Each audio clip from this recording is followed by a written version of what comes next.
Karo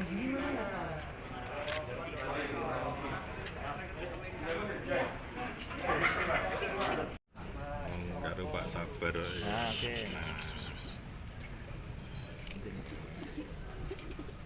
Polresta Surakarta akan kembali merilis apa yang sudah dilakukan oleh Direktorat oleh Satreskrim Narkoba Polresta Surakarta menangkap beberapa pelaku, baik itu penyalahguna ataupun diduga sebagai pengedar. Dan pada kesempatan pagi hari ini saya didampingi dari beliau sebelah kiri saya ini dari Yayasan Cahaya Kusuma Bangsa, di mana yayasan ini adalah bergerak di bidang rehabilitasi bagi para pelaku atau pengguna. Jadi sebelah kiri saya ini mungkin baru kali ini kita hadirkan ya. Mungkin kedepannya juga kita akan terus bekerja sama dengan beliau. Artinya beliau juga concern di bidang rehabilitasi bagi para pengguna-pengguna yang kita tangkap untuk kemudian kita coba koreksi untuk bisa perbaikan hidup kedepannya. Baik, kita mulai. Pada kesempatan pagi hari ini ada 8 orang yang kita tampilkan dari hasil 8 tangkapan dari 8 orang. Pada kasus pertama, kedua, dan ketiga yang akan saya rilis nanti ini berhubungan ya. Jadi dari penangkapan pertama kemudian berkembang ke penangkapan kedua dan kemudian menuju kepada penangkapan ketiga. Yang pertama, tersangka atas nama Saudara DD itu ditangkap pada hari Senin 31 Oktober 2022 di Bilangan Banjarsari. Ada padanya didapati BB sejumlah 3 paket ya, 3 paket. Nanti kita perinci di belakang. Dan dari 3 paket ini kemudian berkembang mengarah kepada kasus kedua, yaitu tersangka CN. Tersangka CN ini menguasai juga padanya 3 paket ya, 1,48 gram. Sama ditangkap juga pada hari yang sama, yaitu 31 Oktober di Bilangan Banjarsari. Dari 2 penangkapan pada rilis kasus 1 dan 2, kita kembangkan kepada Saudara AM, Saudara AMS alias T. Didapati ada padanya 6 paket. Jumlahnya cukup besar, 3,16 gram. Nah, jadi tersangka pada kejadian 1 dan 2 ini berafiliasi atau bekerja sama dengan Saudara AM ini untuk sama-sama bekerja sebagai pengedar atau kurir. Kemudian saya lompat ke 4. Mohon maaf, di kasus ketiga sama. Jadi kasus 1, 2, dan 3 itu kami tangkap pada hari yang sama. Hanya tempatnya yang berbeda. Kalau untuk tersangka ketiga atau Saudara AM ini kita tangkap di daerah Jebres. Yang berikutnya adalah kasus keempat. Ini melibatkan seorang residivis ya pada tahun 2015. Yang bersangkutan sudah menjalani dengan tindak pidana yang sama. Ada padanya 6 paket 16,47 gram. Ditangkap di seputaran Pasar Kliwon.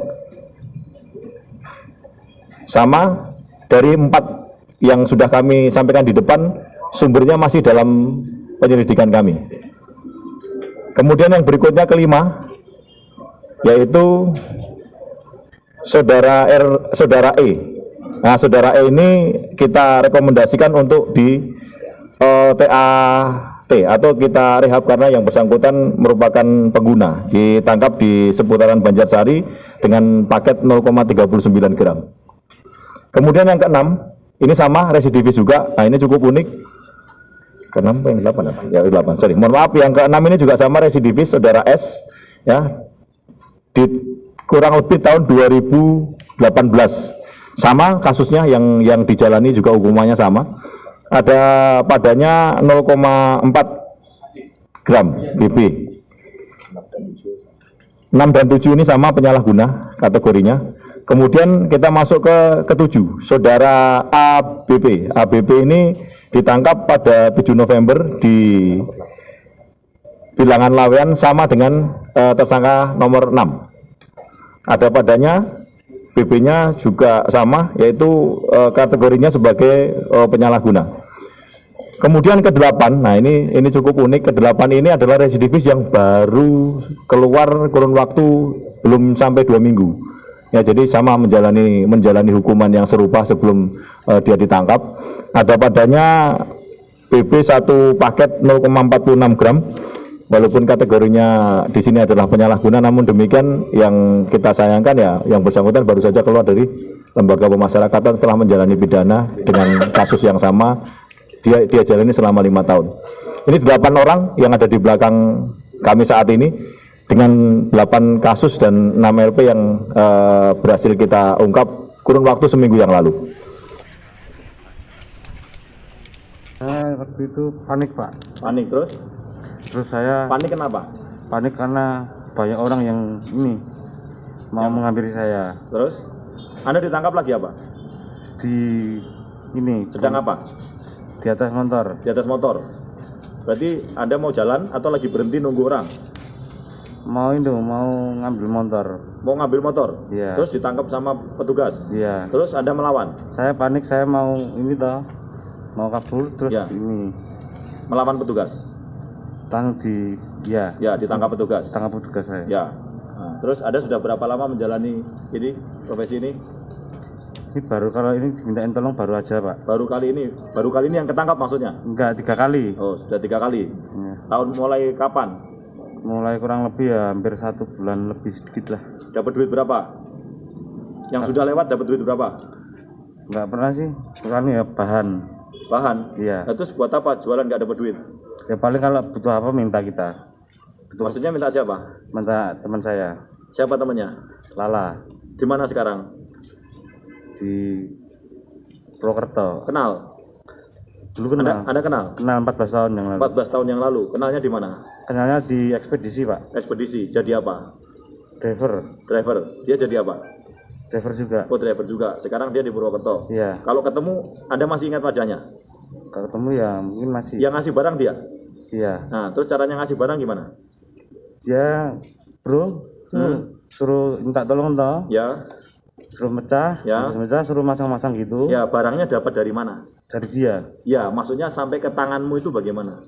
Sampai Oh, itu ya suruh ngambil duit, Pak. ngambil? Iya. Di mana? Di daerah Jaten.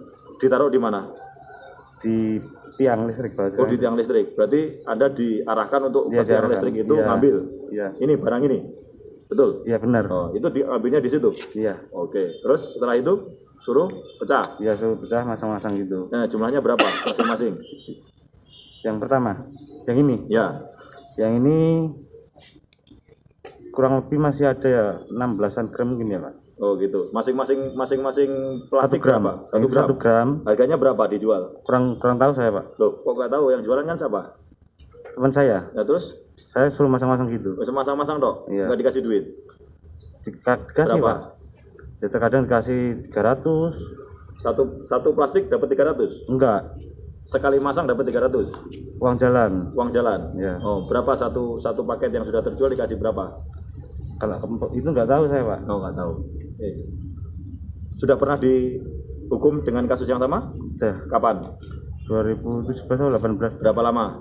4 tahun. 4 tahun? Iya. Dijalani 4 tahun? Dijalani itu waktu itu suruh pulang apa itu? Asimilasi. Oke, terus? Nah, Berapa lama di dalam? 2 tahun lebih, berapa ya? 28 bulan kan enggak 30 bulan. Ya, oke. Ya. Yayasan Cahaya Kusuma Bangsa ini berdiri pada tahun 2017 di Jawa Tengah. Kami memiliki 12 layanan fasilitas yang berada di seluruh Indonesia yang tersebar di wilayah Sumatera Utara, Sumatera Selatan, Jawa Barat, dan di Jawa Tengah. Alhamdulillah kemarin kami baru peresmian di wilayah Kota Semarang membuka layanan fasilitas baru Yayasan Cahaya Kusuma Bangsa. Sekarang berada di 2 kota di wilayah Jawa Tengah, yaitu di Semarang dan di Surakarta, Pak. Kami merupakan salah satu institusi penerima wajib lapor yang ditunjuk oleh Kementerian Sosial, dan yayasan kami sudah tersertifikasi ter-SNI oleh BNRI Pusat dan sudah terakreditasi oleh Kementerian Sosial. Kami memiliki SDM yang sudah tersertifikasi nasional maupun internasional. Kami memiliki SDM dan memiliki layanan program yang disediakan oleh psikolog, psikiatri, dan dokter umum, dan konselor yang sudah profesional.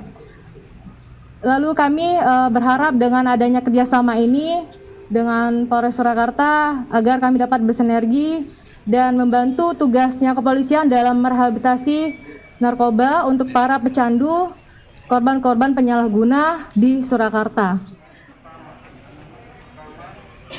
Suara berapa?